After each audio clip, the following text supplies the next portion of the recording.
YouTube is an easy way for artists to reach a new audience, get a dedicated audience, make money. But what do you post? And if you are posting, how do you get more likes, comments, shares, and subscribers? Well, I'm going to tell you all about that and more.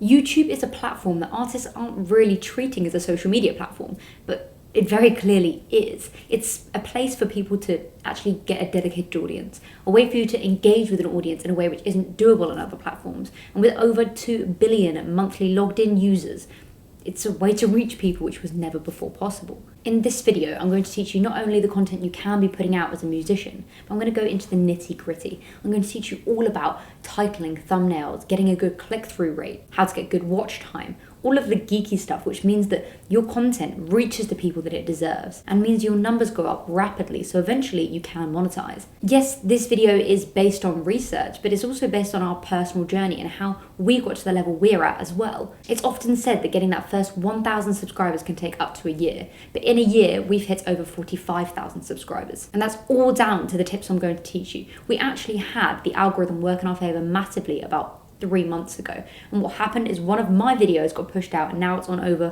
250,000 views, and our subscriber base grew by 20,000 in just 7 days. It was due to the content strategy we had in place, the thumbnails, the titles, the description, the tagging, the actual structure of our videos also. So these tips work. They are guaranteed to get the results. I'm not even scared to tell you that I promise you will get the results if you do these tips. To start with, I'm going to be talking to you about the content strategy that you can put in place to guarantee that people are actually sticking around. But then it's going to go into the nitty-gritty. It's going to go into the bit of the geeky stuff. So definitely stick around for that, because without those things, you can have amazing content, but it's just not going to reach people. So let's start with that content theme. No YouTuber has a channel without a clear theme in mind throughout. You subscribe to someone because you know what to expect.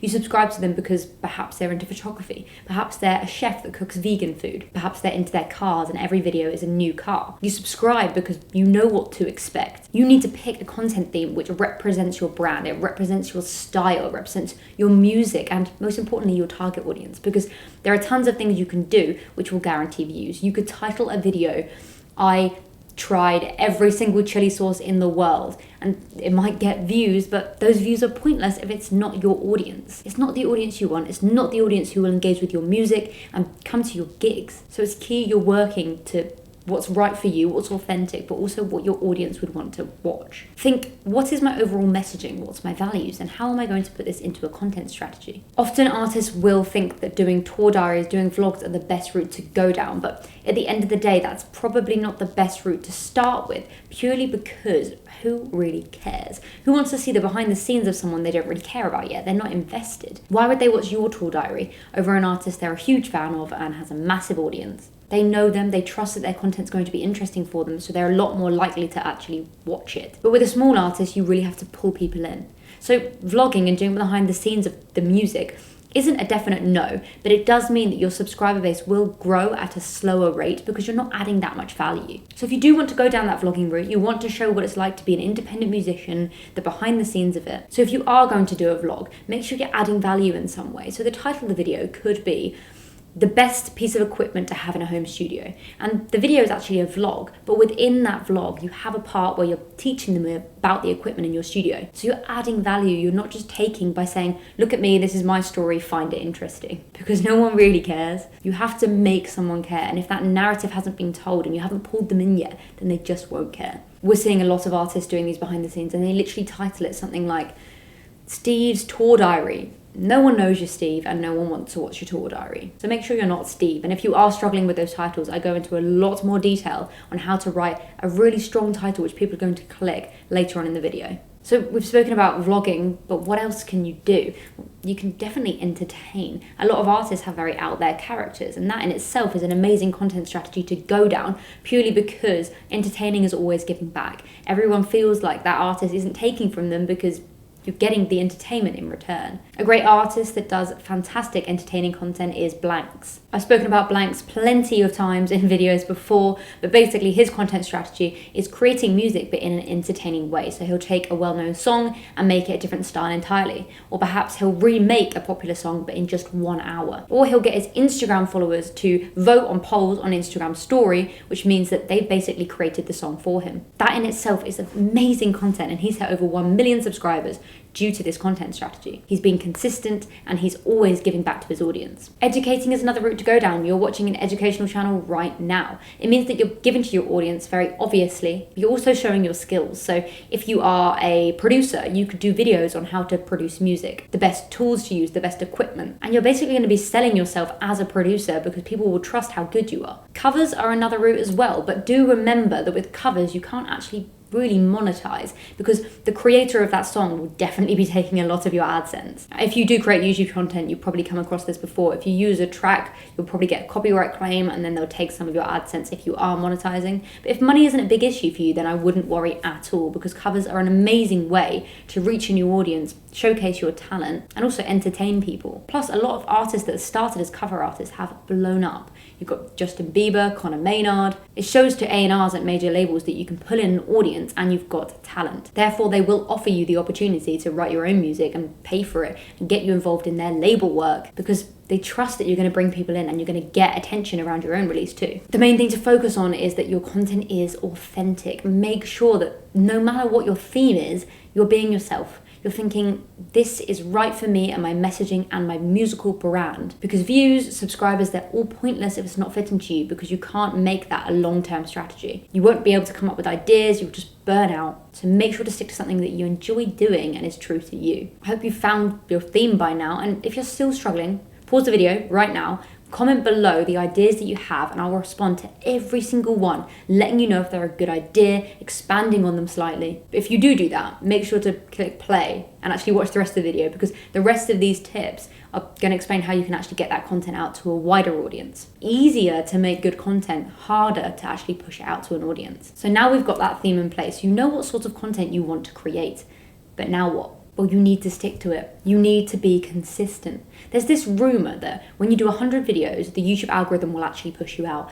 And we didn't actually believe it was very true. Our 110th video was the one that I mentioned at the beginning of this video. The one that hit over 250,000 views, meant that we got 20k subscribers literally in a week. If you're consistent, you stick to a content theme, YouTube will recognize what your theme is. They'll recognize the content that you're putting out and what your audience is, and they'll push it out to more people that will like that content. So stick to a content theme. It's so easy to look at other people doing things that are getting views and just think, oh, okay, I'll do that and I'll get the views. But it will just ruin the algorithm for you. Stick to that content strategy you've got in mind right now and be patient with it. 100 videos seems like a lot, but for us that was probably about 6 to 8 months of work. In the long term, if you're gonna make money from this, that's not that long. Also, do remember you're not going to be amazing at it to begin with. No one is. It's awkward sitting in front of a camera. Even right now, I am in an empty room. Like, I'm just sat by myself in an empty room. There's no one here and I'm talking to a camera. The cleaners might come in and I have to be a little bit quiet. Cars might come by and I have to pause it. It's not a human thing to do, but you get used to it. And if you don't believe me, go to your favorite YouTuber right now. Click on the video section and then click on sort by. Go on date added and go by oldest. Watch their first ever video and you will be astounded at how bad they were. So don't be annoyed if your first 50 videos even don't do that well. It doesn't matter if you have 100,000 subscribers or you have 10. The content is exactly the same. It's just a number that reassures you. So don't get caught up in those numbers. Focus on getting that content out and doing it well. Now let's get into the nitty-gritty. Let's get into those little things which mean that you will get those views, you will get those likes, you'll get a high subscriber count, you'll get a high click-through rate, you'll get a high watch time. All of these things are so important. And it's not even that difficult. It's just spending a little bit of time to understand what you need to do. And I'm putting it all in a video for you, so it's not going to be too hard. Some of you might already be making YouTube content and struggling. You are not alone. The amount of people that are uploading to YouTube and just uploading so much content but not seeing the results. And if that is the case, then you probably are doing something wrong. It's either the titles, the thumbnail, or the actual content. All easy to fix. The first thing to look at is the actual structure of your videos. And if you haven't made any videos yet, then make sure to start making notes, because this structure will mean that you're keeping people in. You're having a very high watch time, which is so important. When you're thinking about the video that you want to put out, you may want to literally just sit down and speak in front of a camera. However, in the early stages, this is quite hard, especially if you're not used to it. I would highly suggest scripting it or even storyboarding it if you can. The first 15 seconds of your video are highly important, because if people are clicking on your video, then that's great. You're getting a high click-through rate. But if they're only staying around for the first 15 to 30 seconds, then your watch time is going to drop rapidly and YouTube's not going to push you out to a new audience. So really think about what you're putting in those first 15 seconds of the video. How are you going to hook people in? You could start the video with an open loop. And what that is, it's a little preview of what's to come. Or you can simply tell the audience what you're going to be doing in this video, how you're going to be adding value. So after you've watched this video, and only after you've watched this, go all the way back to the beginning of this video and you can see what I did. I simply told you what the video is going to be about, how I'm going to be adding value to you, and hopefully that's why you stuck around. Once you've got them into the video, you need to keep them involved. And the best way to do this is have really quick editing, so it's not just speaking to the camera and speaking for hours on end, but also have things happening throughout the video. So if you are doing a sit-down video, you could perhaps put some B-roll in. An amazing YouTuber who does this is Maddy. He literally sits and speaks for 15 minutes sometimes, and all of their video, well, the majority of it is B-roll. It means you have something to look at, something to engage with, rather than just someone staring at a camera. Also, humor. Humor is an amazing way to pull people in. If you're not funny, then do not try, because trying to be something you're not doesn't work. But if you are naturally funny, try and put that within your videos. Once you're starting to get the hang of creating the content and the structure of your videos, really try to push for longer form videos. Starting off, it's okay to make 3-4 minute videos, because it's going to be uncomfortable to begin with. You're not going to be able to script videos which are 20 minutes long. But once you get into the hang of things, really do push to have a video over 10 minutes. Because if you're able to monetize, this means you can make more money, but it also means that you're going to get a higher watch time. To explain this a little better, if you had a 12-minute video and a 6-minute video, and both of them had a 50% watch time, the 6-minute video would only be 3 minutes, but the 12-minute video would be a 6-minute watch time, which is obviously a lot better. So you want to have longer form videos because the watch time will be better. But if that long form video is just boring and people aren't watching it, then it doesn't work. So really try to weigh up the pros and cons of that. As well as watch time, YouTube looked at the audience engagement signal, and that's basically your likes, your comments, your shares. Are you getting those things in comparison to your views? So how do you get more of those? Well, with comments, you can simply ask, how many YouTubers do you watch who say, comment your opinion on this? Or perhaps they say, comment this if you want to see this. It's quite simple, you just sort of push someone to comment. But you can also put a pinned comment on your video, and if you make this a question, people are likely to respond. Also try to monetize your comments as much as possible. If you go onto someone's comments and they're full of spam, they're less likely to comment. Similar with likes, you can push people to like, saying like this if you enjoyed it, but you can also sort of set a task saying, if I get this many likes, I'm going to do X. And if people want whatever that X is, they're likely to like. To really get people to engage, you could potentially run a competition. A YouTuber who does this really well, who's also a musician, is Scotty Sire. What he does is at the end of every single video, he does a rap about someone that has liked, commented, turned on the bell, subscribed. I think that's everything. Yeah. And he literally raps about them. He does a freestyle. I'll insert one now. I give a shout out to someone with my notifications on, and today that person is Jackie. So Jackie, here's your shout out. Jackie, I figured it was time to write you a little rappy. I'm looking scraggly, I need a nappy. The king of don't be sad is never happy, right? Wrong. What's going on, dope brick?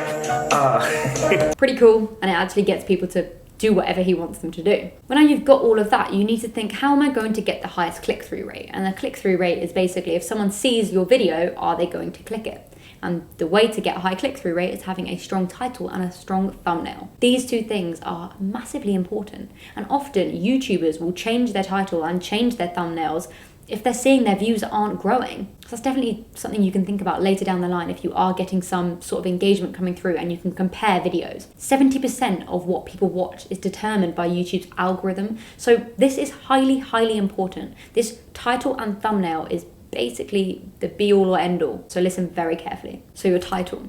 Your title needs to involve keywords. YouTube is the second most popular search engine, obviously second to Google, but that means that people use it to search everyday things. They might search, how do I fix my toilet?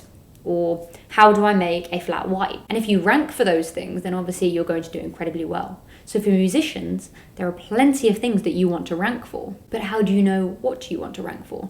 Well, you could do something as simple as YouTube autocomplete. So start typing in the title that you want to use or the keyword that your video is about, and then let YouTube autocomplete it. From here, you'll be able to see what people are actually searching. Click a few of these and look at what titles people are using, and then just make it better. People love quite simple titles. They usually look at the first couple of words and the last couple of words. So make it obvious what value you're adding. You could potentially add numbers. So 3 pieces of equipment that you need to use in your studio. Or you could entice them a little bit more and say the 3 best pieces of equipment to have in your studio. Besides YouTube autocomplete, you could use a platform such as keywordtool.io, and I'll make sure to link that one below. And it basically lets you type it in a keyword, and then it recommends other keywords that you could use within that title. So you can basically see how many people are actually searching that keyword, because there might be a topic that you really want to cover, but when you search it, no one's searching for it. So no one cares and you're not going to get views. But if you found a keyword that everyone's searching, search that keyword into YouTube, see what video is the most popular, and just redo that video 10 times better. If that person can get 20,000 views, then you can get 40,000. Although you want your video to be intriguing, you don't want it to be not truthful. Clickbait is something which basically means that you bait someone into clicking. So you could have a picture of you all shocked, and the title could be "The Only Way to Market Your Music." And let's be honest, that's probably not true. And if you're going to add value in that video and you're going to actually teach them how to market their music, then that title might be okay. But if you're not really going to answer that question, then you're not telling the truth. And then your watch time will drop rapidly. Someone who does titles incredibly well is David Dobrik. What he does is he takes a small moment which happens in his vlog and titles his video accordingly. Although that is only a small moment in his vlog, it's not lying. It's just taking the most impressive part of the video. And you can do exactly the same. Like I mentioned earlier with doing the studio tour.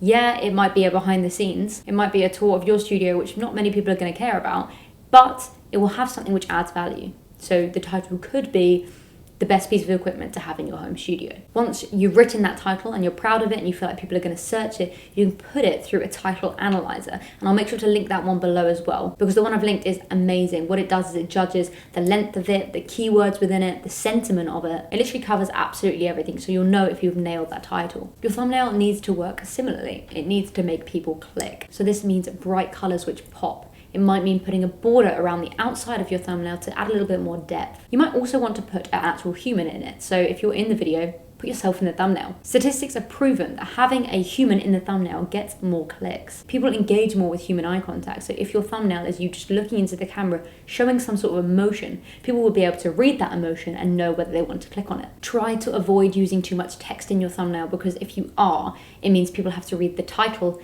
and the text in the thumbnail, which can sometimes be a bit too much. So if you are going to use text, try to stick to 2 to 5 words that actually summarize the video, but also aren't the same words that are in the title, because there's no need to put it twice. You don't need to have Photoshop, you don't need to have any sort of editing skills. You can use something like Canva, and there are tons of thumbnail makers online which are free. Now you've got all of this sorted, you need to work on your description. I think far too many people see the description as a bit pointless, because they think if they've got that click that people will just watch the video. But often people will read the description before even watching that video. So you really need to explain to someone why they should be watching this video, what value is going to be given to them. Not just that, but YouTube descriptions act as metadata. It helps YouTube's algorithm. Descriptions that are well optimized will mean you get higher rankings on YouTube. You really want to aim for 150 words minimum, because that means you can fit all your keywords in. It means that you've actually made an effort with that description. People will read it in full, but also it works in YouTube's algorithm again. Really focus on those first 2 to 3 sentences, because that's the thing that's going to show up when people search. And if that first thing is a social media link, they're not as likely to click. It needs to have those keywords in, and it needs to really engage the audience. Put those keywords in as often as you can so it's high optimized and people are actually going to continue to watch the video after reading that description. Finally, and this is the last little nerdy bit before I go into making money on YouTube, which I think all of you want to hear about. So the nerdy bit, the final bit, is tagging. Tagging is quite simple. This is done when you upload your video, you can add your tags, or if you haven't added your tags once you've uploaded it, you can do that afterwards in YouTube Studio. Basically what tags are they are words and phrases which show YouTube what your video is going to be about. It gives it context. Tags are considered an important factor in YouTube's ranking, so it is very important you do add them and you make sure those keywords are related to your video. When it comes to video SEO, the first couple of tags are the most important. They're the ones that YouTube look at the most. So make sure those ones are the ones that are most fitting. They're the ones that add context to your video, and they're the ones that you actually want to rank for on YouTube. It's also important to not go too broad. You don't want to have hundreds of tags because it's not really adding context if it's that broad. So, nerdy stuff over and done with. You've got that audience now. If you are doing all of those tips and you're consistent with it, you will have an audience. And I'm not even lying about that. I'm not going to even be ashamed by saying that I can promise you will have an audience, because it's true. It's worked for us. It's worked for hundreds of thousands of other YouTubers out there. So now you've got that audience. What can you do? Well, initially, you don't really want to experiment too much. You don't want to sort of go outside of your initial themes because you're growing your audience. You want to get YouTube's algorithm working in your favor. So in the early stages, double down on what's actually working. But once you've got that audience, feel free to experiment a little bit. Your audience might even give you suggestions on what they want to see, which is fantastic because it shows you've got an engaged audience. A YouTuber who says something which is so true is Sarah Dietschy. She says that she creates videos now with her subscriber count, which is quite large. She creates one video for herself, one video for her audience. So what this means is she creates one which she enjoys doing, she finds interesting, she finds fun, and then one which basically she knows gets her views. And the reason she does this is because she wants to keep her audience actually engaged, but she also needs to earn that money. So I think that's quite a good route to go down, because it means you still enjoy what you're doing whilst making that money. Speaking of money, how do you make it? Well, the best way to make money as a YouTuber is AdSense. Once you've got 1,000 subscribers and 4,000 hours of watch time in 12 months, you can start to monetize. So this includes display, overlay, and video ads. So basically before this video, you probably got a short ad before it, which you probably skipped, but we make money off every single one of those. And every YouTuber is the same. They make money from ads. It's not a massive amount of money, but it's still an income for a lot of people. And for artists, this income could be the thing that actually keeps you going. It means you can quit your full-time job. You can be a full-time musician with money like this. Alongside the ad side of things, you can be making money from brand deals. Once you've got an audience, brands will want to sponsor you. And when you do sponsored videos, you make a lot more money. So as an artist, if your videos are teaching people how to play guitar, you might find that Fender reach out and they want to pay you a lot of money to do a video reviewing a Fender guitar. Or you might find that you end up reaching out to these brands. If you've got that audience, you will have a strong pitch to send them. Plus you're building relationships, and in the music industry, building relationships with people like that is essential. You're reaching well-established, well-known brands and people, which means amazing connections for you. As well as making money on YouTube, having a YouTube audience means you'll end up having more income on other platforms. So if you have an audience on YouTube and people are fans of you, they will move across to Instagram, they will move across to Spotify, they will move across to whatever your website is to get tickets. So you're going to make more money on other platforms due to YouTube. You can even have a Patreon page. There are tons of YouTubers who have a Patreon page purely because they built an audience on YouTube. So the ways of making money on this platform, the ways of building an audience are endless. I can't speak highly enough of YouTube. This platform is amazing. We have videos which are over 8 months old that are still racking up a lot of views now. Proof that if you put the time and effort in, these videos will stay around. They'll continue to get views and continue to make you money. I feel like this video was a little bit geeky, but I hope you enjoyed it. I hope that this video will be something that actually pushes you to create a YouTube channel, or if you have one already, it pushes you to make content which actually gets the views. If you found this video useful at all, even the smallest bit, make sure to hit that like button. If you have any questions at all, or if you earlier on wanted to comment that theme, make sure you do, because I'm going to reply to every single one. And smash that subscribe button. Turn on that bell so you're notified when we upload. And we'll be back soon with more music marketing advice.